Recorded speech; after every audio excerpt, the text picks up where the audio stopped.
Soc à vitre, le spécialiste de la menuiserie en aluminium, des volets roulants, des vitres et des rideaux métalliques.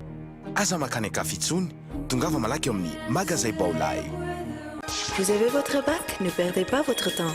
GSI Université privée, habilitée par l'État. Manolotra anao ny VAOVAO.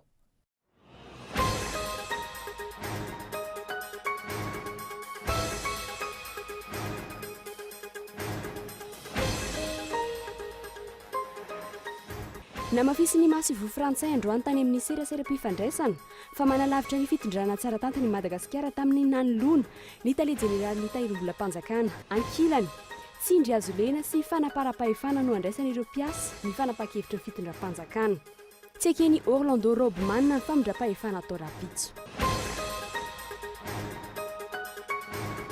Ny herinandro izao no tonga eto Madagasikara ny iray amin'ireo fiaramanidina ATR 62600 ny compagnie Air Madagascar. Ny andro ny fanambarana ny singa rehetra tany amin'ny orinasa ATR no natarany fahatongavana eto amintsika.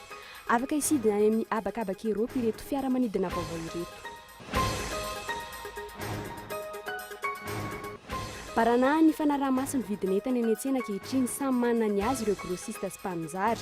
Kely ny vokatra tafakatra sarotra araka izany ny anaraha-maso sy amerina ireo vidin'entana hoy ny ministera tompon'andraikitra.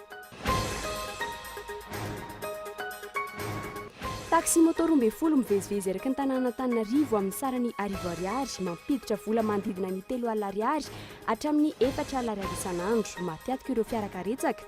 Ny commune ihany koa milaza fa tsy nahazo alalina hitrandraka eo amin'ny setra ny fitaterana eto andrenivohitra ireto taxi moto ireto. Any États-Unis, polisy roa ny voatifitra manoloan'ny commissariat au Missouri. Mafapana ny raharaha ny toerana atao rin'ny fametrapelan'ny lehiben'ny polisy tao Ferguson no maly. Etsakila nisy tatitra nanasongadina ny fanavakavam-bolo-koditra ataon'ireo mpitandro filaminana ny andininy zavatra.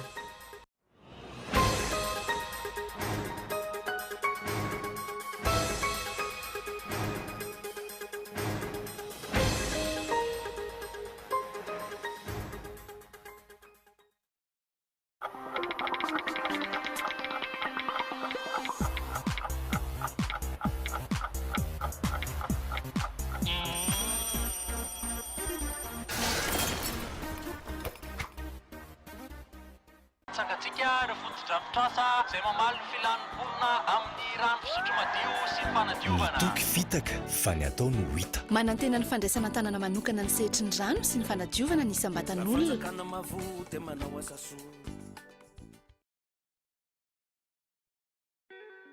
Soc à vitre en Outapenac, menuiserie en aluminium, rideaux métalliques, volets roulants, vitres, tôle,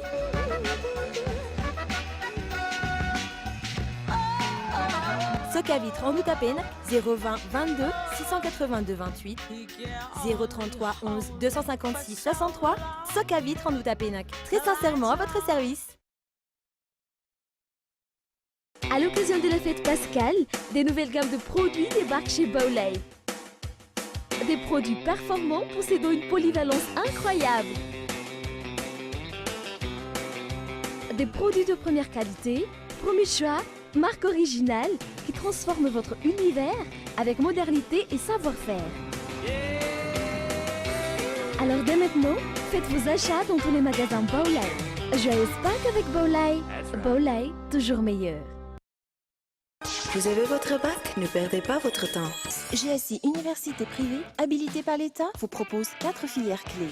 Génie du BTP, informatique de gestion, multimédia et communication, marketing communication, finance et comptabilité. Examen officiel sous contrôle du ministère. Diplôme, Bac plus 2 à Bac plus 5. Offre spéciale, GSI TOS. Inscription ouverte au GSI TOS 033 84 160 56. Au GSI Antananarivo 034 60 543 90. GSI Analake 033 12 606 92. Bon ben je vais partir là. Hein. Ok. C'est bon là? Ouais. Pas de bisous? Non, ça va. Rejoignez Annick Beauté, spécialiste en coloration, coiffure d'événements, tissage, coiffure pour hommes, pack mariage. Oh, pas de bisous? Non, ça ira. Voulez-vous être une femme sublime, attrayante et sûre de vous? Mon secret, Annick Beauté. N'hésitez plus, affirmez votre personnalité chez Annick Beauté. Annick Beauté, notre secret. Ny hazo ny vanikolaka, ny tanina andrino ny tsara. Ny orinasa Madagascar Evolution Immobilier dia vonona ny mefafapoanao izay mikasa hividy tany.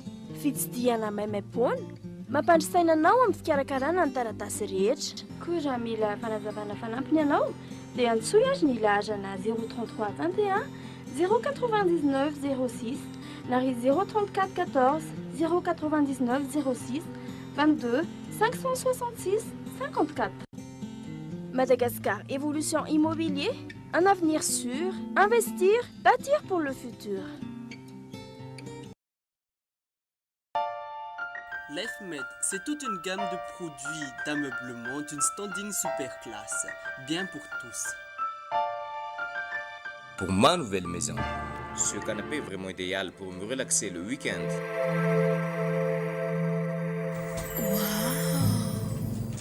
C'est tout à fait mon goût. Non seulement c'est décoratif, en plus, je vais pouvoir préparer mes petits déjeuners pour toute ma famille.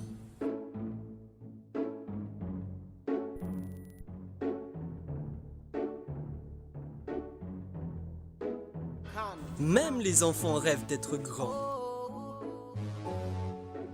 L'EFMED, à nous ça.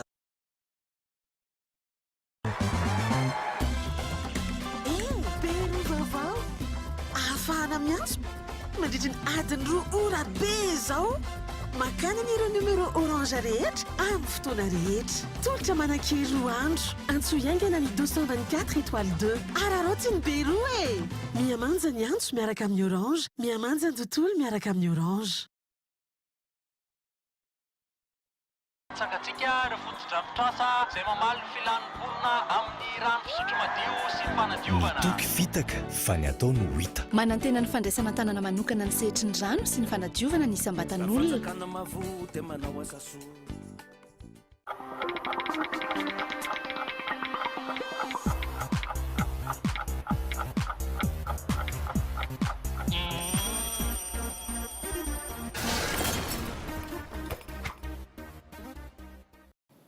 Miaraba tomboky lasy tomboky vavy tonga sao tanatin'ny fampahalam-baovao ny fahita lavitra Kolo TV.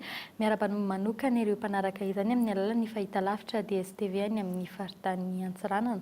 Manasanao ary anaraka izany hatramin'ny farany.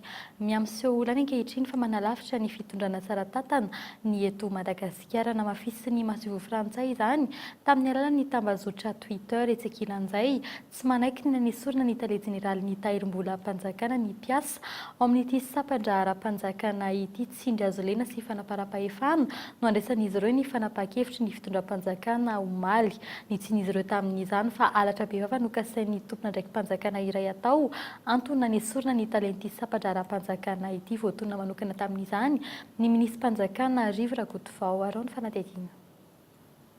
Manomboka androany zany dia mikatona ny bureau ny tahirim-bola mpanjakana manerana ny nosy.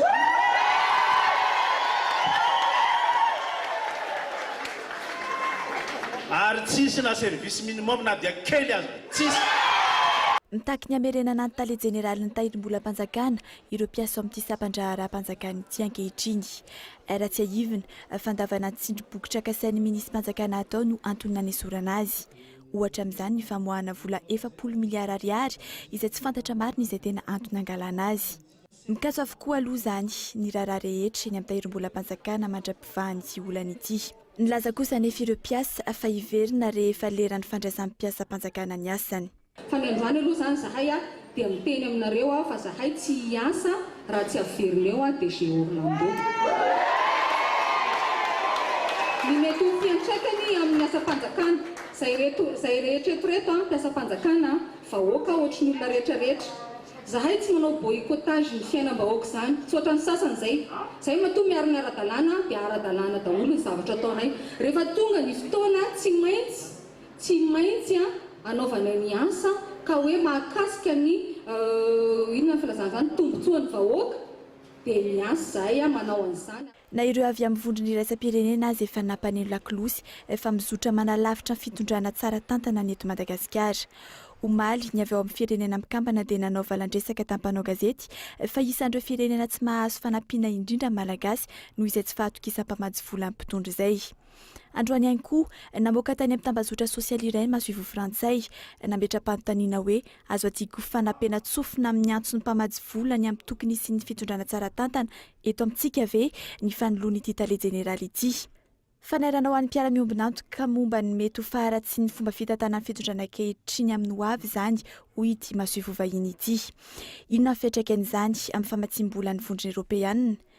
Miariary aloha izany fa tsy mahatoky ny fitondrana ankehitriny ny firenena frantsay vokatry ny fihetsika tahaka izany. Raha ny hita aloha ny joro ary tsy nanaiky ny baiko midina fampitriana firenena nataon'ireo mpitondra ny tale jeneraly nitahirim-bolam-panjakana ka izay no nanesorana azy. Ho an'Andriamatora Zafinjatovo Willy, tsy mahay manao politika ireo mpitondra ankehitriny. Hoe tsy mety zao satria raha manao politika ianao mba tokony zavatra hoe sensé na hoe zavatra hoe ivenao hoe tokony ho izy raisiny ny vahoaka satria ireo vahoaka reo no tompony fahefana hipetrahana izany fahefana izany ary reo no mametraka anao sy analanao eo. Izany hoe tsy misy olona ve afaka hanoro hevitra amin'ny tokony ho izy sy ny tsaratsara kokoa ao amin'ny fitondranao fa dia hanolosaina hanao betizy ny mpitondra sy ny tompo-pahefana foana amin'izao fotoana izao. Isan'ireo nisorona ihany koa ny sekretera jeneraly ministera ny vola sy ny fitantanam-bola. Hatreo aloha izany dia lasa fomba fanao no manolo tompona andraikitra rehefa tsy manaraka ny sitrapon'ny mpitondra na ihany koa tsy mety iraitsy-kombakomba amin'ny tsy mety ataon'izy ireo. Mandra-parahoviana no izy izany eto amintsika. Tato anatin'ny herinandro maheriny ka tsy ny ankamaroany ny raharaham-panjakana ny fitsarana, ny fananatany ny fampianarana ambony ny mpandraran'ny fonja ary ny mpiasan'ny tahirim-bolam-panjakana samy manambana na efa mirotsaka amin'ny fitokonana avokoa. Etsakilany miakatra tsy misy fijanona ny vidim-piainana ho satra ny amehezana ny toetra araraky ny ambaran'ireo ny teknisianina raha tsy misy ny fandraisana andraikitra ataon'ny fitondrana fanadidina.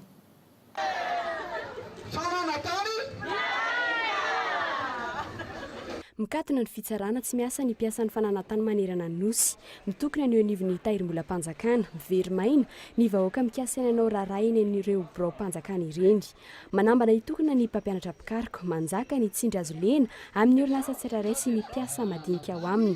Ireo rehetra ireo vokatry ny tsy fafehezana ny raharaham-pirenena sy ny gorakora eo amin'ny fitondram-panjakana raha ny hevitry ny sindika samihafa. Endrika anankiray io ao anatin'ny maro ny fanjakazakana exploitation, domination ny ataon'ny vahiny maro dia maro. Fa ny mampalahelo eo anatrehan'izany zavatra izany dia ohatra tsy taitra firy na tsy amin'ny volonté firy ny fitondram-panjakana hijery akaiky ary hanohy ny zavatra izay tokony tadiavina ny vahaolana amin'izany. N'Andriamanitra moa amin'izao fomba samy tatirisa daholo le mpiasa indrindra ny fanjakana izay hoe manao grève anairana le fitondram-panjakana fa tena misy zavatra betsaka mihitsy tokony atao. Raha ny toedra rahan-kehitriny ahina ny atongavana amin'ny fitokonana faobe indrindra manoloana ny fiakaran'ny vidim-piainana tsy akiato. Hatreto mifanenjana ny tady eo amin'ny tompony ndraiky mpanjakana sy ireo mpiasa-panjakana manao fitokonana sasany tsy misy ny marimaritra iraisana. Mahafatrana izany raha tsy misy ny fijerena manokana ny hevitry ny teknisianina raha ny voalazany fikambanana kiraka. Zay zany amin'ny teny foana ny fanjakana hoe vahaolana dia tsotra manamboara mihitsy lalàna. Manamboara mihitsy lalàna izay eo vonona ny anampy ametrahana ireo principe anankiroa ireo l'homme qu'il faut, la place qu'il faut ary ny dépolitisation de l'administration. Mampanontany tenin'ny vahoaka ny fandraisana andraikitra ataon'ny fanjakana maro no antsoavo saingy fandrahonana famindran-toerana ny valin'izany ho an'ireo teknisiana araka ny voalazan'izy ireo. Mihaino marina ny fitarainan'ny vahoaka ve ireo mpitondra manoloana ny fitakiana isan-karazana. Hatreto aloha ny vahoaka no mizaka ny politika ataon'ny fitondrana amin'ny fitantanana. Araka ny fanarahinao tany anatin'ny lohateny vaovao ny mikasika ny fitaterana anabakabaka amin'ny herinandro ambony no tonga ny iray amin'ireo fiaramanidina TR 112-600 miisa roa izay nafarana ho an'ny kompania mpitaterana Air Madagascar no mbola fanakambanana. Ireo fiaramanidina roa vaovao ireo no anton'ny fahataran'ny fahatongavana eto Madagasikara raha nambara ny tale jeneraly ny Air Madagascar androany fantatra kosa fa tsy ho isy tan'ireo fiaramaniditra tafiditra anatin'ny lisitra mainty tsy afaka misidana ny abakabaka ny vondrona Eoropeanina ity fiaramanidina vaovao ATR 72-600 ity fanadihadiana. Amin'ny herinandro ambony no tonga eto Madagasikara ny voalohany amin'ireo fiaramanidina ATR 62600 roa izay novidian'ny orinasa Hermad. Fiaramanidina vaovao avokoa ireo fiaramanidina roa ireo raha nambaran-tare jeneraly Hermad androany. Mbola niandry ny fampitanatra amin'ny farany ny fanamboarana azy tany amin'ny orinasa any Eropa no antony mahatara ny fahatongavan'izany eto Madagasikara. Efa eo atoko hoe amin'le famaraparanana n'le atota taratasy rehetrarehetra andraisana sy anovana amentrahana le matriculation an'le aéroplanina zany ny Air Madagasikara zao ary tamin'ity semaine ity zany dia efa lasa nandeha tany ireo teknisianina ny aviation civile malagasy sy ireo teknisianina ny Air Madagasikara vinavinaina zany ao amin'ny any faraparan'ny herinandro ambony any zany tokony tonga eto ireo aéroplan ireo. Amin'ny volana aprily kosa no avy ilay fiaramanidina faharoa. Efa nitoerana kosa ireo teknisianina avy amin'ny Hermad amin'izao fotoan'izao mikarakara ny atota taratasy mikasika ireo fiaramanidina ireo.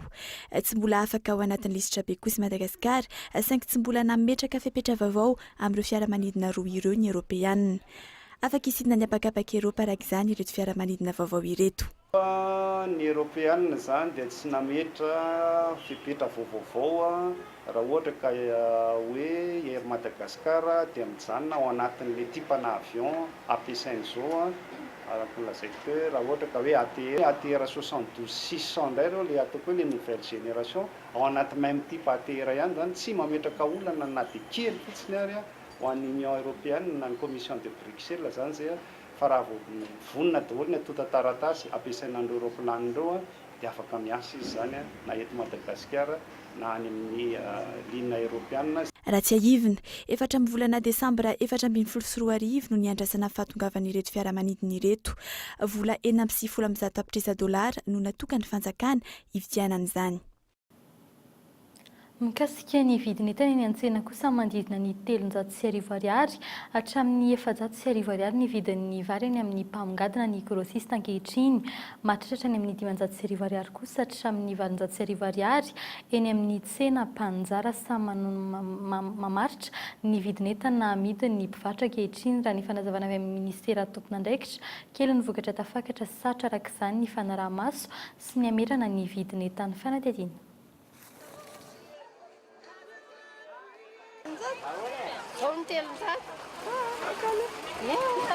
Eny tsena nanosy be tsena izay verina fa mora entana indrindra ety no ahitana ireo tsena mpamongady amin'ny vokatra fampiasa amin'ny andavanandro rehetra, legioma, vary, menaka, siramamy samy nahitana fiakarana ny vidiny. Concombre niakatra 5000, poivron lasa 3 dia 500 sy roa le majinijinika.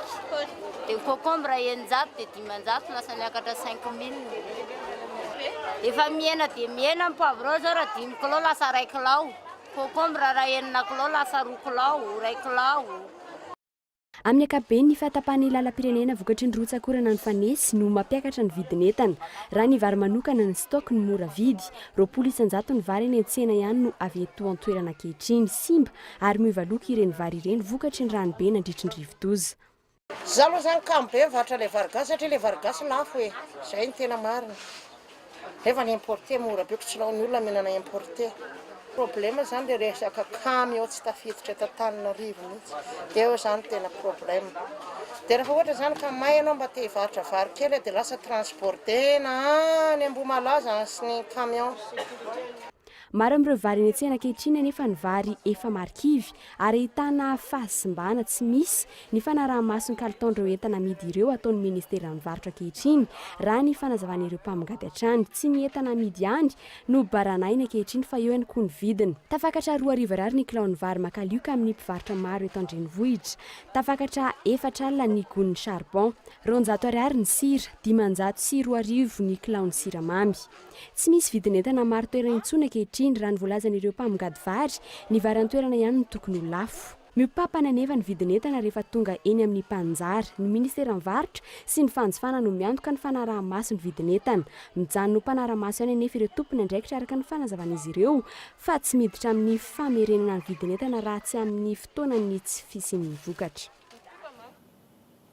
Lafim-baovao ahafantateraka kosa indray ny farina ny fanadihadiana sy ny fitsirihana izay notanterahiny Jika atao amin'ny seranatsambo-ny Toamasina no fanitarana ity seranatsambo ity $10 tapitrisa no ilaina anitarana izany ary tsy mbola fantatra izay hanome ny famatsiana raha ireto sy no ireto no efa namatsy ny fitsirihana tery ary tsy maraka intsony ny entana mifamezivezy eo amin'ny seranatsambo ity ao Toamasina ity antony nanaovana izao fanitarana izao. Fanadihadiana Oliva Andriniala. Tsy manaraka ny fenitra iraisam-pirenena andraisana sambo lehibe ny seranatsambo-ny Toamasina nandritra ny herintaona latsaka kely nanateraka fanadihadiana tany an-toerana ireo mpandrara sinoa nijery izay ahafahana manitatra ity foto-drafitrasa ity. Androany no nanateran'izy ireo nitatitra izany fanadihadiana izany teny amin'ny ministeran'ny fitaterana. Tamin'ny taona 2024 no efa nanomboka ity fanadihadiana ity saingy noho ny antony maro samihafa voaterina antony izany ary izao miverina izao indray. Amerenana ihany koa ny fiarah-miasa eo amin'ny Madagasikara sy Japana. Iny fanadihadiana iny aloha no nivatsian'ny firenena Japoney. Mbola andinika kosa ny governemanta rototo mikasika izay matsoina ny asa fanitarana. Manodidina ny $10.3 no nolaniana tamin'iny fanadihadiana iny. Tsy maraka ny filany firenena intsony eo amin'ny lafiny ekonomika sy ny fitaterana an-dranomasina ny seranatsambo-ny Toamasina. Mbola iandrasana ny filakevitry ny governemanta kosa no hamantarana izay amatsy ity tetikasa ity. Miakatra dia miakatra zao ny activité portuaire sy ny activité économique amin'ny seranatsambo io efa tsy maharaka ny filany firenena ntsony zany ny seranana amin'izao izay indrindra no mahatonga mahazava-dehibe sy mampalara-pahamina an'io fanitarana io. Amin'ny herintaona no hanombohan' izany asa fanitarana izany ohatra amin'ny fanitarana ny fampitomboana ny alalin'ny moron-dranomasina andraisana ireo sambo tirandor mirefy 1.20 metatra miditra amin'ny seranana malagasy dia efa manahirana raha 3.20 metatra no mihoatra no zakan'ny seranatsambo-ny Maurice. Eritreretona hanomboka amin'ny taona ho avy ilay izy ary hoeritreretintsika ho vita any amin'ny 2023 any hoe zany hoe manomboka amin'ny 2016 dia any amin'ny 2023 hoe ny koa angambany volabe tsy toko tsy forona izy io ary ny total any amin'ny $500 millions any ho any. Sambo 3 hatramin'ny 5 isan'andro no mifamezivezy ao Toamasina. Miena kokoa ny solika ilaina amin'ny sambo lehibe moderna noho ireo kelikely tranainy. Isan'ny ilana izany fanitarana izany ihany koa ny fisokafany Madagasikara amin'ny lalam-barotra AGOA ifamezivezen'ny sambo mpanondrana entana ny Amerika. Fitaterana eto Andrenivohitra bizina vaovao taxi moto 12 mivezivezy eraky ny tanàna Antananarivo mitondra ny olona maika sy te hiala amin'ny fitohanan'ny fiara eto Andrenivohitra amin'ny sarany $10 isaky ny 1 kilometatra manoloan'izany mitaraina ny taxi tsotra izay milaza fa tsy ara-dalàna izy ireny eo anivon'ny komina ihany koa izay nanamafy fa tsy nanome ny fahazon-dalàna hitrandraka ho azy ireo. Fanadihadiana Michel Aranardzon. Taxi moto Taxi moto raha maika zareo raha maika monja lera Tsy any Ambatondrazaka akory na Ansambava no misy atsika ka ahitana an'ireto taxi moto ireto fa eto Antananarivo. Eto Ankatso ireo moto miloko mavomavo ireo antsoina hoe taxi moto. Nanomboka ny volana Febroary lasa teo amin'ny 9 maraina hatramin'ny 9 taxi moto miisa 12 no mifamezivezy eto Andrenivohitra sy ny manodidina. Zay nanomboka nanao an'ity tany amin'ny 15 février tany. Dia zay zao 12 miasa eto Antananarivo. Ny antony tena anaovana an'ilay asa ialana amin'ilay embouteillage aloha zany dia amonjena olona le mamonjy fotoana ireny. Le maikamaika zany no tena mety aminay tony. Orinasa karana iray no voalaza fa topokevitra raha toa ka $10 isaky ny kilometatra no alohan'ny olona iray rehefa mandeha amin'izy tony. Manodidina ny $3 hatramin'ny $4 isan'andro ny vola ampidiriny taxi moto iray raha ny fanadihadiana natao. Raha ampitahaina amin'ny taxi tsotra izay andoavana $10 farafahakeliny mahazo tombony ary misintona olona kokoa ireto taxi moto ireto. Ka simba tanteraka mihitsy ilay asako zao zay lasa mitokaiky fotsiny eto. Asan zareo le olona izy 5 000 vetivetika tonga ny Analakely ianao mbola miady amin'ny embouteillage izy tonga dia mandeha dia lasa tsy manana autorisation izy tsy manana taratasy momba an'izany hoe anaovany taxi raha hoe manana autorisation izy tokony mampiasa tobile diesel koa nge zany zay afaka mampiasa. Rehefa nanontaniana nefa ny teo anivo ny komina Antananarivo renivohitra milaza izy ireo fa tsy nanome fahazon-dalana hitrandraka an'ireto taxi moto ireto. Koa milaza eto amin'ny tanàna Antananarivo fa mbola tsy nisy ny autorisation na ny licence nomena n'ireny taxi moto ireny ary anjay mifipetsavetsany ny atao anatin'ny fitantanana ny tanàna Antananarivo mahakasika ireny. Fahazon-dalana viaiza araka izany no ahafahan'ireto taxi moto ireto mifamezivezy eraky ny tanàna Antananarivo. Hatreto aloha raha ny fanadihadiana natao manoloana ny fitohanana ny fiarakodia tsy ahitam-baolana sy ny aratsy ny lalana, isan'ny vahaolana ho an'ny maika sy ny tsy matahotra orana ary ireo mandeha irery ity resaka taxi moto ity. Nafana kosa ny adihevitra sy ny fifanazavana teo amin'ny solombavam-bahoaka Antananarivo sy ny manodidina sy ny tompona andraikitra isan-tsokajiny tao amin'ny ministeran'ny asa vaventy mikasika ny fanamboaran-dalana eto an-drenivohitra entitra. Ireo solombavam-bahoaka nitaky ny fampanantenana nomena ny vahoaka isan'izany ny hoe 0 nidimpola na tsisy lavadavaka intsony taoriny ny volana desambra tamin'ny taondasa. Fanontaniana ny verimberina ihany koa ny mikasika ny famatsim-bola ankilan'ireo menomenona ny vahoaka noho ny tsy faharetan'ny lalana vaovita. Tsy afa-po amin'ny fomba fiasan'ny ministeran'ny asa vaventy ny solombavam-bahoaka voafidy teto Antananarivo sy ny manodidina. Samy tanisany ampa-andalana any amin'ny faritra Iadidiny izay potika tanteraka izy ireo manoloana ny fanamboarana izay efa manomboka 2 volana lasa zao. Fona comme nova se maintsy teneniko ty hoe 0 nidimpola avant décembre 2014. Sotsika tsy nidimpola fa ny téléphone ina tsy fantatra tsony fa tena tsy fantatra tsony le izy zany. Oui, aiza no maiky izay ny teneniko zao hoe très urgent, prioritaire, sisy. Tsy mazava ihany koa ny fifandrindrana asa eo amin'ny ministeran'ny asa vaventy sy ministeran'ny fanajariana ny tany ho iatrany ireo solombavam-bahoaka ireo torak'izany ny famatsim-bola. $100 avy amin'ny banky iraisam-pirenena, €500 kosa avy amin'ny vondrona Europeana samy nomena ho an-tanàna Antananarivo manokana. Raha $240 miliara no vola ilaina ampiasaina, $10 miliara kosa no efa nampiasaina hatramin'izay fanombohan'ny fanamboaran-dalana izay. Ny fanaovana pointatao tsy tena hoe amin'ny andro aviorana zao fa amin'ny andro maina fa noho le tena fahasobata teraka dia votery tsy maintsy manao dia ikena fa raha mametraka izay dia misy ny olasy tsy tikevitra izay ary tsy azo menatsika fa ny azo antoka dia zao ireo entreprise miasa ireo dia manana engagement garantie raha ny tian'ireo lalandreo mandritra fotoana miditra tany amin'ny fotoana mihitsy ny asa. Vonjomaika arak'izany ny fanetsemana lavaka eto seroa disy fanantenana ny mpampiasa lalana manoloana ny lavadavaka miverina iray andro aorian'ny nanetsemana azy. Atao androany le lalana dia afaka 3 andro dia efa simba indray. Dia izay aloha tsy fantatra hoe tsy manambola avy amin'ny fanjakana sa ahoana. Ahoana izy io raha atao tsara. Fanjakana manambola fa le mpanao anazy mihitsy zany tokony arahan'le fanjakana mihitsy ny maraha-maso satria tsy manara-penitra mihitsy le izy. Nisy eto akaikiny ety zao voaviny ty nambarin'le somateperiny pitsirevisat izy. Efatra sosina ny singa mandrafitra ny lalana manara-penitra araka ny hita amin'ny sary ary 10 taona farafabetsany no faharetan'izany. Ankoatr'io, nanafatra manam-pahaizana andinika fifamoivoizana eto Madagasikara ny ministera amoaka torolalana vaovao mikasika izany afaka volana vitsivitsy. Mbola amin'izay vaovao ny sosialy izay hatrana mitony fiksan'ny vatobe ny avaratra Ankatso ary mitomby ihany koa ny loza mety hateraka izany mihamaro ny mponina tsy maintsy mandao ny fitoeram-ponenany ankoatra ny fanafindratra amin'ny omaly antony tsy maintsy hanemorana iray andro ny fanapoahana ity vatobe ity sekoly iray ny antoerana mampianatra ankizy mahery ny 300 kosa no efa nikatona nandritry ny tapa-bolana no nitaotry ny iray aman-dreny amin'izany vatobe izany. Olivantry ny ala. Ny alatsinainy ho avy izao indray no hanapohana ilay vatobe ny avaratra Ankatso raha toa ka amin'ny alahady no saika hanatanterahana izany. Mihafaingana ny fikisan'ireo vato araka ny fanaraha-maso atao Nicolas. Fepetra vaovao noraisina ny fampitomboana ny faritra anesorana ny mponina ifindra antony mampiemitra ny fanapohana io vato io. Dia omaly zany zavatra tsikaritra ny hafaingana izay le fikisaky le vato zay. Zany hoe mihalehibe zany le elanilan'le vato eo.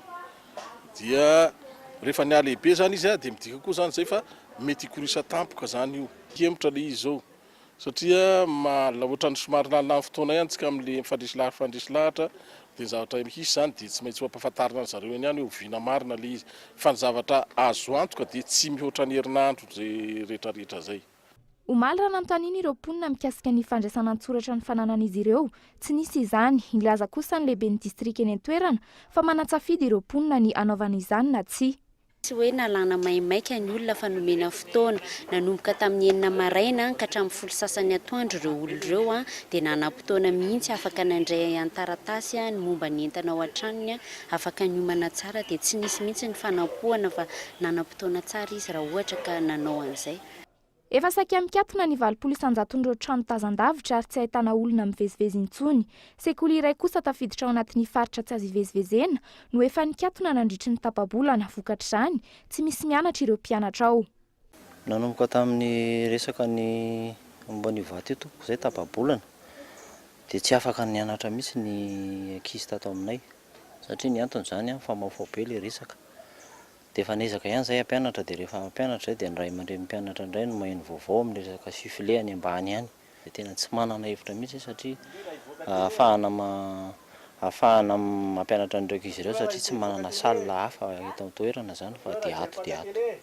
Raha tsy ahivina manodidina ny 300 metatra tora-droa no lanjan'ireo vatobe ireo. Feno mpitandro filaminana arak'izany eny an-toerana miambina ireo mpivezivezy ao amin'ny fast food Ankatso 2 no natokana andraisana ireo mpifindra-monina vonjimaika saingy ny 520 isanjaton'izy ireo no saika mamonjy ny fianakaviany. Vitsy arak'izany no mitoby ao amin'ity toerana eny Ankatso 2 ity. Nantanteraka safanasoavana ho an'ny trabona tetsy Andotapenaka androany ny orinasa Soka Vitra teratany vahiny no mitantana ny orinasa saingy mahatsiaro fa manana didy amin'ny mpiarabelona aminy vary sivigony savony dimbotritra sira rokitapony no zaraina tamin'izy ireo tamin'izany. Fanatetiny. Tety Andotapenaka nahatsiaro manana didy amin'ireo trabona mpiaramonina ny Soka Vitra. Efa fanaon'izy ireo ny manampy ireo sahirana etỳ amin'ny fokontany ny volana Jona sy ny volana Desambra. Tamin'ity indray mitoraka ity nandray fepetra manokana ny orinasa noho ny amena manjo ireo trabona. Tena hoe sahirana ilay olona be tabe ny latsaka ao anatin'ilay hoe trabona. Dia nanana fanapa-kevitra izay nohana ny zareo amin'ny resaka fanampiana aloha izay azo ny tanana atao kely izy fa ohatrany hoe asa sosialy tokony raisana mifampijery izay ilay hoe vonjy ranovaky. Tsy no zarazaraina fotsiny ny entana teto fa nisy ireo masotsivana natao ny arahany asa tamin'ny vokotany. Notombohina ireo karine-pokotanin'ireo olona tena hita fa sahirana. Misaotra betsaka, misaotra anareo orinasa Soka Vitra fa tsy voavalina imponina Andotapenaka aloha ny tsy ataonareo fa dia enga ny Andriamanitra normaly azy. Mahafinaritra be zavatra nataon'ny Soka Vitra satria manana fandavan-tena anampianan'ny sahirana sy ny trabona. Raha tsy ahivina orinasa mpanao fitaratra amin'ny aluminium ny Soka Vitra miezaka ny manome fahafa-po ireo mpanjifa amin'ny fihenam-bidy 20 isanjato farafahakeliny. Mampiasa olona 400 maro, ny mpiasa rehetra ihany koa dia manao ny ainy tsy ho zavatra amin'ny fanatsaran'ireo kalitao menan'ny mpanjifa. Araka izany manao ny ainy tsy ho zavatra manoloana ny vona mitranga amin'ny firenena ny fikambanana sy ny orinasa samihafa. Tsy fisehosehoana sanatria fa fitiavana mizara amin'ireo malagasy mpiray tanindrazana. Mbola anatin'izay fanaovana asa soa izay hatrany tafakatra 300 ankehitriny ny trano rava eny Ampanefy vokatry ny fiakaran'ny rano ankoatr'izay manamafy amin'ny fianaran'ny ankizy ny ray aman-dreny indrindra fa ny ankizy hanala fanadinam-panjakana telo-herinandro izay nitsahatra ny fianarana tsy afaka niasa ny ray aman-drenin'izy ireo izay tatsapamokatra avokoa ny ankamaroany ary Mpanefy ny 100 ambiny androany trabona misy 5,000 na sakafo vary sy laoka avy amin'ny association teny an-toerany fanadiny ka eto Andretsilavo. Ampanefy, traboina ary tsy hanasa avokoa ny mponina vokatry ny fiakaran'ny rano, tsy mianatra ihany koa ny mpianatra. Fiompiana zany amin'izao sisa aloha no ato-pivelonanay amin'izao amin'ny fambolena tsisy tsotra. Dia male fiompiana zany zao mba iazahana mba ho atao amin'izao. Dia mba mitaraina zany amin'ilay fahaterako satria ny tranoko mianjera ny zanako koa tsy mananatina asa dolo fa asa mifasika ny asa dia asa mifasika ny velomanay kanefa le izy tsy mbola mahazo makafasika ny rano mbola mitombo foana tsy aky zany. Fa izay aloha zao mba hoe vitavita ihany satria misy trano ilay ipetrahan'ilay trabona fa le zaza tsisy mianatra daholo eny nefa manala ny fanadinam-panjakana sasany eny amin'sezio fa tsisy mianatra daholo mihitsy. Masomboly, toeram-ponenana ary fanampiana ireo ankizy mpianatra no takin'izy ireo ankehitriny. Ny fahavakisany fefilosy ny renirano sisaony taoriny ny rivo-doza sedza izay tsy nasiam-panamboarana nampitomboisany traboina tety. Miisa 5,000 izy ireo ho an'ny eto Ampanefy manokana. 3 herinandro izay nilona tao anaty rano ny trano fonenan'izy ireo. Isan'andro mahavoaray fitarainana faravana-trano ny ben'ny tanàna eny atoerana. Satria efa mahatratrany amin'ny 200 mahery ihany zao 100 any ny fitarainana voarainay mikasika ny ravatrano dia efa mpanangataka fanampiana zay zany mba hoe any amin'ny ministera amponina sy ny anay say amin'ireo fitondram-pahatsakana mahefa hoe mba jerena mihitsy ny andreo ravatrano ireo satria 300 zany nisan'ny ravatrano dia mba nangataka zay tafo ciment sy zavatra kojakoja momba ny fanamboarana. Tantsaha avokoa ny 700 ny mponina ety ary mpanefy ny 700 ambiny. Hatramin'izao mbola tsy ritra ny rano ety an-toerana, mbola anaty rano avokoa ny ankamaroan'ny trano fonenana. Androany tonga nanaty trano masaka ho an'ireto traboina ireo ny association Fity. Ity fikambanana ity izay niezaka namaly hatrany ny antson'ireo mpiarabelona aminy hatramin'ny siny fiakaran'ny rano teto an-drenivohitra sy ny manodidina. Eo amin'ny vaovaon'ny kolontsaina kosa indray nafana ny fampisehoana izay nitotsainy nitarika liana ny izy mafarany teo amin'ny izao spub izay fanokafana ny fankalazahana ny fahafolotona ny ankarany antsehatra fomba fiantsehatra vaovao sy rakira vaovao no nentiny tamin'ny mpankafy azy amin'ny alatsinainy pasika kosa ny seo manaraka ny bevalala izay arany amin'ny artista maro hafa. Mbola hitetany Madagasikara ihany koa ny tarika liana mpiavaka ny fankalazahana izao tsingeritaona izao ny antanterahany liana télé-réalité iray izay hanomezana sehatra tanora manana talenta amin'ny taovolo sy ny fikarakarana endrika amam-bika. Feo amin'ny lafin'ny finoana kosa indray no samborin'ny mpitandro ny filaminana tao an-tranony ilay mpitarika sekta iray antsoina hoe apôstôly Marka Tatandraza sy ny ekipany tamin'ny atoandro teo rehefa avy nanatona azy mora tany amin'ny birao androany maraina tamin'ny valora mahery teo. Resaka tsy fanekena ny lazainy fa fanjaka-pisorona na hoe fanjakan'Andriamanitra apetraka eto Madagasikara no anton'izany raha nampitain'ny olona akaiky ny Tatandraza Marka. Feo amin'ny vaovao ny sosialy hatrany fitokonana amin'ny endriny hafa indray hikatona mandritry ny tapakandro maraina ny tranombarotra lehibe avon center etsy Behoririka ao amin'ny rampitso antony niakatra ropolisan-jato ny hofatrano alohan'ny malagasy mpanofa amin'ny sinoa tompon'ity tranombarotra ity.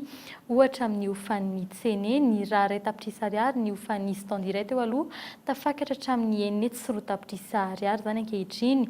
Noho ny tsy faneken'ny mpivarotra mpanofa izany fiakarana izany dia isy ny fitokonana ataon'ireo izy ireo raha ampitso maraina hatramin'ny 12 atoandro. Matsiaro tsy misy manam-pahefana malagasy miaro intsony ireo mpivarotra mpiteratany malagasy ireo manodidina ny 500 ny asa voakasika ity fitokonana fanerana ity. Fa izay koa ny vadiantsika eo amin'ny maresaka nivelany herinandro aty aorian'ny tatitra izay nampibaribary ny fomba fanao mamoetra nataon'ny polisy tany Ferguson ny amin'ny fanjakany Missouri any Etazonia nametra-pialana ny lehiben'ny polisy any an-toerana Thomas Jackson raha tsy ahivina efa ambolana maromaro no nitrangan'ny fihetsiketsehan'ireo Amerikanina mainty hoditra izay mahatsiaro vohitsakitsaka ny tany an-toerana. Fanadidina eo amin'ny sarin'ny France 24. Nanomboka amin'ny 7 martsa ho avy izao no anakery ny fametra-pialan'ny lehibe an'ny polisy ao Ferguson na Missouri. Mihevitra ny andrava tanteraka ny sampandraharan'ny polisy ao amin'ity tanàna lehibe ity ny minisitry ny fitsarana Amerikanina manoloana ny zavantranga any toerany. Voaporofo izao fa manao fampiasan-kery ny polisy Amerikanina tany amin'ny faritra io ary ny mainty hoditra trany no mahita faisana vokatra izany. Ny atombohan'ity olana goavana ity ny nafatesan'ny tanora mainty hoditra iray 12 taona antsoina hoe Michael Brown izay lava nibaran'ny polisy fotsy hoditra iray. Taty aoriana nisy tatitra izay nivoaka momba ny tarehimarika sy ny zavantranga ka nanapirofo fa maro kokoa ny herisetra miaratra amin'ny mainty hoditra noho ny miaratra amin'ny fotsy hoditra any amin'ity tanàna ity. Vokatra ity raharaha ity tsara roa sy polisy telo no voaroaka sy nametra-pialana ary ity lehibean'ny polisy ity no olona faheniny niala tamin'ny asany. Tondron'ny fianakavian'i Michael Brown ho isan'ny tompomarika amin'ny nafatesan'ny zanany ihany koa nefa ny ministeran'ny fitsarana Amerikanina. Namafisin'ny maso frantsay androany tany amin'ny serasera-mpifandraisana fa manalavitra ny fitondrana tsara tatana i Madagasikara tamin'ny nanoloana ny tale jeneraly ny tahirim-bolam-panjakana tsy ekeny Orlando Robomanana ny famindram-pahefana izay kasaina ho tanterahina rahampitso. Fa ny herinandro avy izao no tonga eto Madagasikara ny iray amin'ny fiaramanidina TR62600 izay afarana ho an'ny kompania mpitaterana Air Madagasikara fa mbola amin'izay lafiny fitateran'izay hatrany taxi moto misy 12 tontolo no mifamezivezy eraky ny tanàn'Antananarivo sy ny manodidina amin'ny sarany arivo ariary isaky ny kilometatra iray. Sary manokana fandritrana rano eny amin'ny faritra Iva, vokatry ny fiakaran'ny rano sy ny ato tao anatin'ny iray volana, io no entina maranina ny fampahalalam-baovao. Veloma tompoko.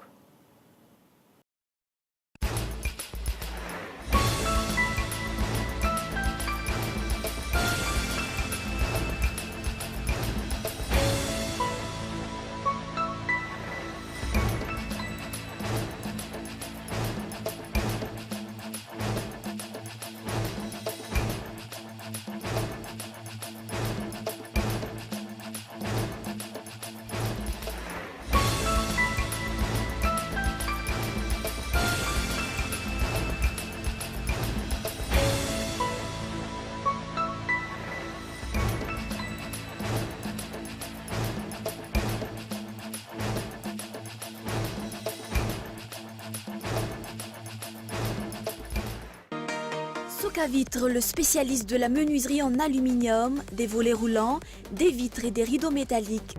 Aza makany akafitsony, tongava malaky amin'ny magasin Baolay. Vous avez votre bac? Ne perdez pas votre temps. GSI Université privée, habilitée par l'État. Nanulcha Nanteo, ni VAOVAO.